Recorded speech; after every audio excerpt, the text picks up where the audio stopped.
David did everything right, and he still lost $40,000. 38 years old, an engineer, a spreadsheet guy, the kind of person who reads the manual before plugging anything in.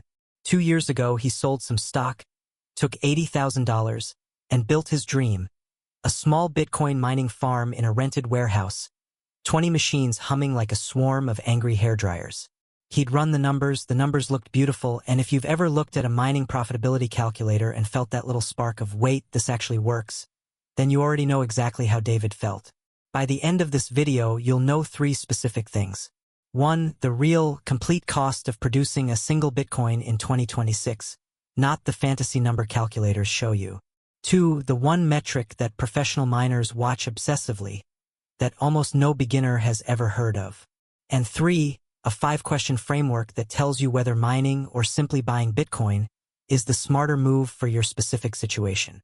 Quick pause before we dig in. This channel exists to run the real math on financial decisions before you risk real money on them. So if that's the kind of content you want more of, subscribe now so you don't miss the next one. Now, let's talk about the myth that cost David $40,000, because it's the same myth pulling thousands of people into mining right now. The myth says mining means getting Bitcoin at a discount. Why buy at market price when you can produce it cheaper yourself? It sounds airtight. It's also the single most dangerous half-truth in crypto, because it's true for some people in some places with some machines and catastrophically false for everyone else. David was everyone else, and here's the thing, he was smart, so why did the math betray him? Because the calculator showed him a photograph and mining is a movie. Let's rewind to day 1 and walk his actual numbers. David bought 20 ASIC miners, specialized machines that do exactly one thing: solve Bitcoin's math puzzles. Modern units cost thousands of dollars each, and with racks, wiring, ventilation, and deposits, his $80,000 was fully deployed before the first coin appeared. His calculator told him each machine would produce roughly $9 a day in Bitcoin against $6 of electricity, $3 of daily profit per machine, $60 a day across the farm, nearly $22,000 a year. Payback in under 4 years, and everything after that, pure profit. On paper, a money printer. And for the first month, the printer printed. David watched Satoshis drip into his wallet every day and felt like a genius. Here's what the photograph didn't show him. The Bitcoin network recalculates its difficulty every 2 weeks, automatically, forever. Every time new machines join the global network, every miner on Earth earns slightly less for the same work. It's a built-in treadmill, and in 2026 that treadmill is brutal. The network crossed 1 zettahash for the first time. That's a 1 with 21 zeros of calculations every single second, and difficulty has been grinding upward relentlessly. Think of mining as a pie-eating contest where the pie never gets bigger, but the table keeps adding contestants. Your fork, your machine doesn't get slower, but your slice gets thinner every 2 weeks. That's the movie David never watched, and it gets worse because the pie itself is scheduled to shrink. And before we go further, let's be clear about something. David falling for this wasn't a personal failure, it's a designed outcome. Every mining calculator on the internet shows you a snapshot of today's difficulty, today's price, today's revenue, frozen in amber, and quietly assumes tomorrow looks identical. Nobody's lying exactly, but the entire sales funnel, the hardware sellers, the hosting companies, the YouTube gurus flashing warehouse tours, all of it profits when you extrapolate 1 good day into 4 good years. Your brain cooperates too. Psychologists call it projection bias. We instinctively assume current conditions will persist. It's why people buy convertibles on sunny days. David wasn't dumb, he was human, staring at a photograph, being sold a photograph, in a business that only makes sense as a movie. There's a second psychological hook worth naming: the ownership thrill. Buying Bitcoin on an exchange feels passive, almost boring, but machines you can touch, racks you bolted together, a farm with your name on the lease, that feels like building something, like being an insider instead of a spectator. That feeling is real, and it's worth precisely $0 on a balance sheet. The market does not pay you extra for effort or noise or warm air, it pays for cheap electricity and efficient silicon. Full stop. Month 6. David's daily revenue per machine had quietly slipped from $9 toward $8. Difficulty creep eating him alive 1 byte at a time. Then his first machine broke, a fan failure, then a power supply on another. Repairs, downtime, shipping delays. His spreadsheet had a line for electricity, It did not have a line for the 3 weeks 1/5 of his farm sat dark. It also had no line for the physics. 20 machines convert roughly 70 kilowatts of electricity into heat. Continuously, his warehouse became a sauna that needed industrial ventilation running around the clock, at a noise level his neighbors described as a jet that never takes off. Real operators know electricity is only 75 to 85% of monthly operating costs. The rest is pool fees, typically 2 to 4% skimmed off every payout, plus repairs, hosting overhead, and cooling. And now, the number that explains everything, the one metric professionals live and die by: hash price.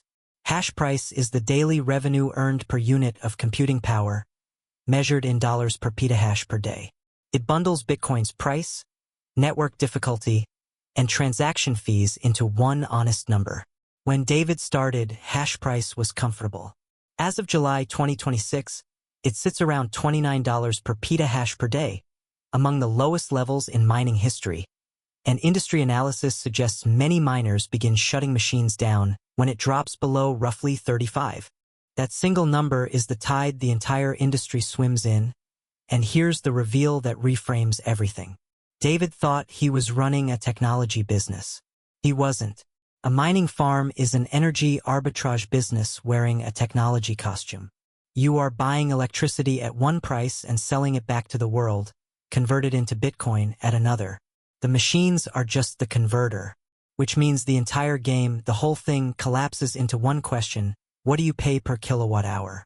If that reframe just clicks something into place for you, hit like. It takes 1 second and it genuinely helps this channel. Look at how ruthless the electricity math is. According to industry data from 2026, the most efficient current generation machines break even at roughly 8 to 9 cents per kilowatt hour. Industrial operators with hosting deals pay around 7 to 8 cents, all in.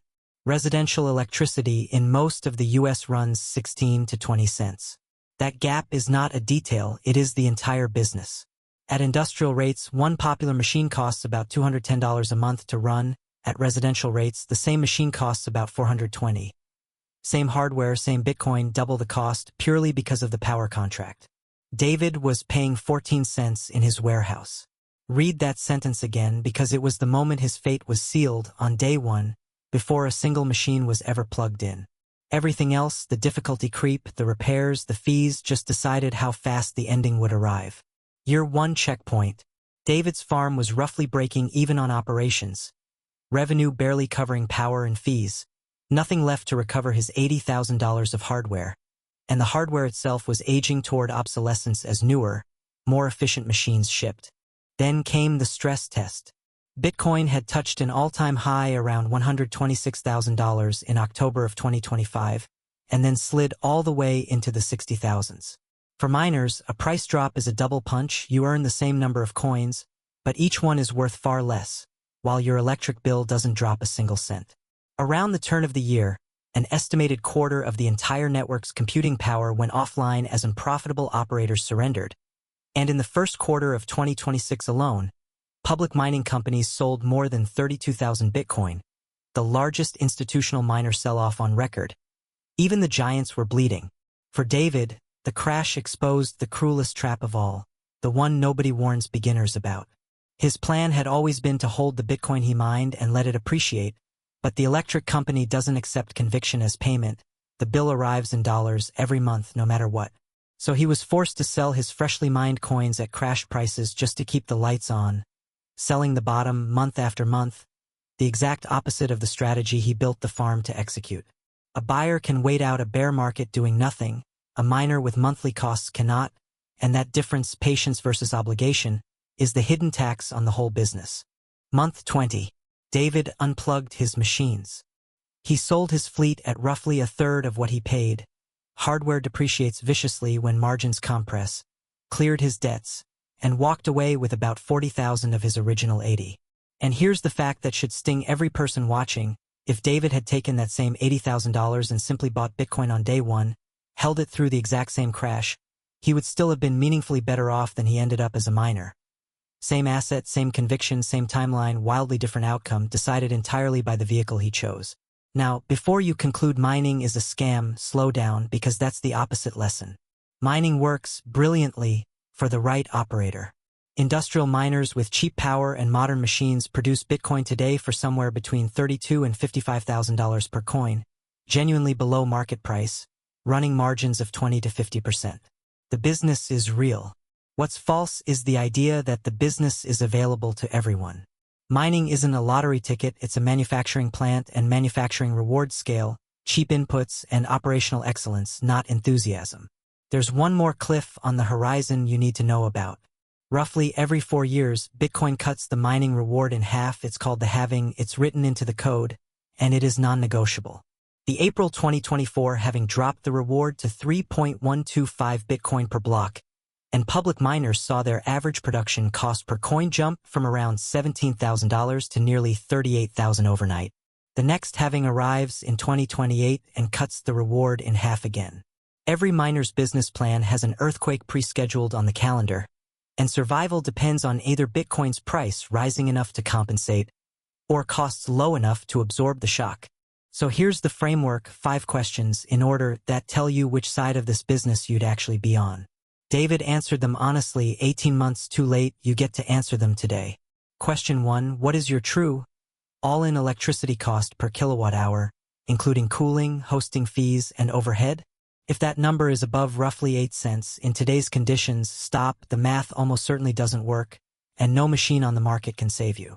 The operators who thrive sit on hydropower, stranded natural gas, surplus solar, or negotiated industrial contracts.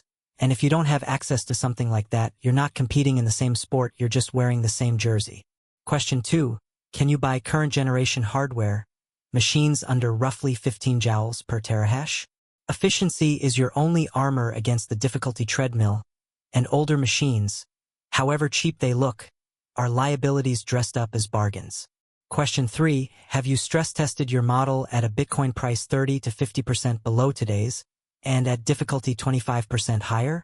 If your spreadsheet only survives in sunshine, you don't have a plan, you have a hope.